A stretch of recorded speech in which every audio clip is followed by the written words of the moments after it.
अस्सलाम वालेकुम नाज़रीन, उम्मीद करता हूँ कि आप सब खैरियत से होंगे। मेरा नाम है हसीब असलम और आप देख रहे हैं हसीब वॉइस।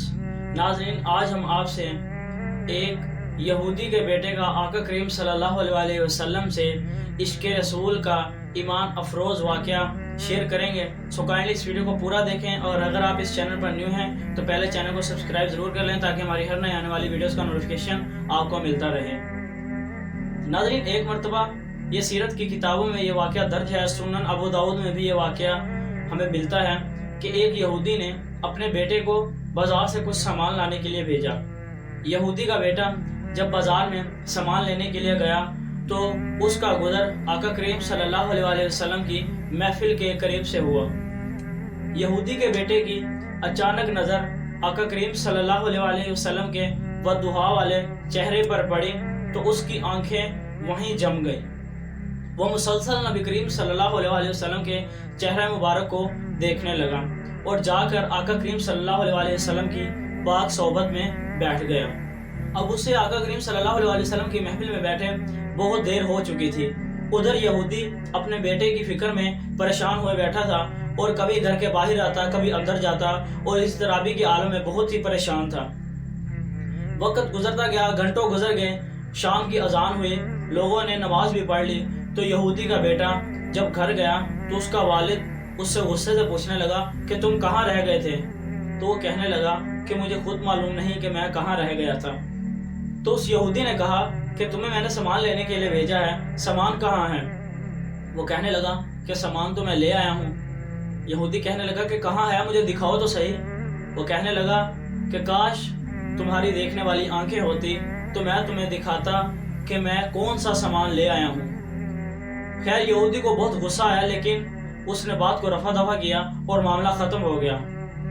नाज़रीन, अब यहूदी के इस बेटे का ये मामूल बन गया कि वो किसी मौका की तलाश करता और मौका पाते ही आका करीम सल्लल्लाहु अलैहि वसल्लम की सोहबत में जाकर बैठ जाता। अब उसका यही मामूल बन गया। कई दिन गुजरने के बाद उस यहूदी का बेटा अचानक बीमार पड़ गया।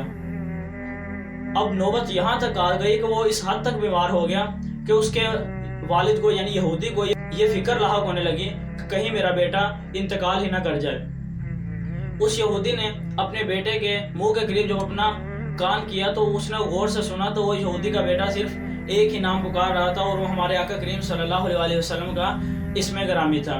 वो बस यही दोहराया जा रहा था, मोहम्मद बिन अब्दुल्लाह सल्लल्लाहु अलैहि वसल्लम। यहूदी को अपने बेटे की परेशानी लाख थी, सो उसे कुछ ना सूझा और वो भागता हुआ आका करीम सल्लल्लाहु अलैहि वसल्लम के पास आया और आकर कहने लगा कि ऐ मोहम्मद बिन अब्दुल्ला, हालांकि मैं तुम पर ईमान नहीं रखता, लेकिन मेरा बेटा जो कि बिस्तर मर्ग पर है वो मुसलसल तुम्हारा नाम ही पुकारे जा रहा है। सो मेहरबानी करो और जाके अपने उस आशिक को देख लो, क्या पता उसकी रूह आसानी से निकल सके।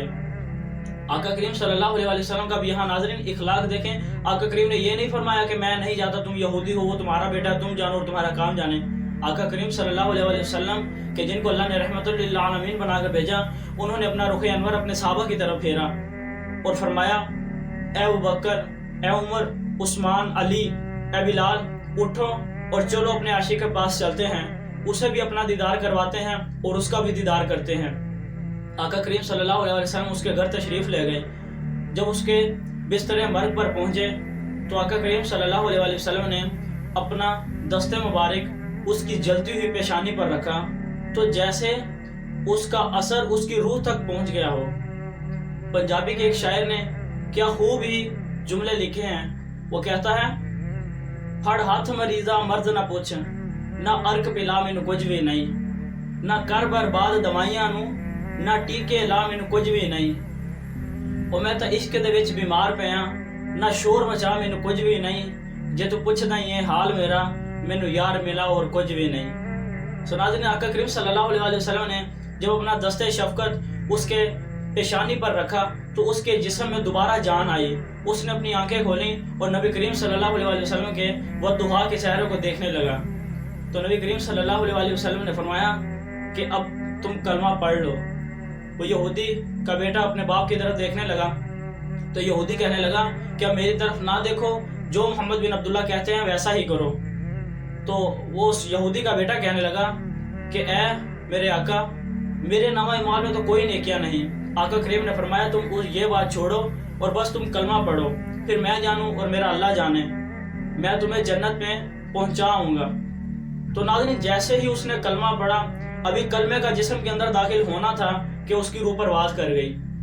आका करीम सल्लल्लाहु अलैहि वसल्लम ने खुलफाए राशिदीन और हज़रत बिलाल रज़ी अल्लाह तआला अन्हु से फरमाया कि मेरे इस आशिक को उठाओ और इसके कफन दफन का इंतज़ाम करो। आका करीम सल्लल्लाहु अलैहि वसल्लम खुद कब्रिस्तान तशरीफ़ ले गए, यहाँ तक कि खुद उसकी कब्र मुबारक में उतरे और अपने उस आशिक को अपने हाथों से लहद में उतारा। साहबा ने देखा कि इस दौरान आका करीम सल्लल्लाहु अलैहि वसल्लम अपने पाँव मुबारक पर चलने के बजाय पाँव की उंगलियों पर चल रहे थे। तो जब आका करीम सल्लल्लाहु अलैहि वसल्लम कब्र से बाहर तशरीफ लाए तो आका करीम सल्लल्लाहु अलैहि वसल्लम का चेहरा अनवर सुर्ख हो चुका था। साहबा कराम ने कहा कि या रसूल अल्लाह, आपने खुद को बिला वजह ही इतनी परेशानी में डाला, आप हमें फरमा देते, हम आपके इस आशिक को दफना देते। तो आका करीम ने फरमाया कि मैंने अपने इस आशिक से वादा किया था कि मैं इसे जन्नत में पहुंचाऊंगा, सो मैंने अपने वादे की तकमील करने के लिए खुद इसे लहद में उतारा। तो सहाबा कराम ने की कि या रसूलुल्लाह सल्लल्लाहु अलैहि वसल्लम, आप कब्र में अपनी उंगलियों के बल क्यों चल रहे थे? आका करीम ने फरमाया कि इसकी कब्र में फरिश्तों का इस कदर रश था कि मुझे अपना पाँव रखने के लिए जगह नहीं मिल रही थी, इसलिए मैं अपनी उंगलियों के बल चल रहा था कि कहीं मेरा पाँव किसी फरिश्ते के पाँव पर ना आ जाए। आका करीम सल्लल्लाहु अलैहि वसल्लम ज़ारो कतार रोने लगे और अल्लाह से शुक्र की दुआ की कि या अल्लाह, तेरा शुक्र है कि तूने मेरे इस आशिक को बख्श दिया, या अल्लाह तेरा शुक्र है कि तूने इस बंदे को बख्श दिया। सो नाज़रीन, ये थी हमारी आज की वीडियो अच्छी लगी हो तो वीडियो को लाजमी से लाइक और चैनल को सब्सक्राइब जरूर करें ताकि हमारी इसी तरह की नई आने वाली वीडियोस का नोटिफिकेशन आपको मिलता रहे। मिलते हैं आपसे अगली वीडियो में। अपना रखिएगा बहुत सारा ख्याल। अल्लाह आपका और हमारा हामी नासिर। अल्लाह हाफिज़।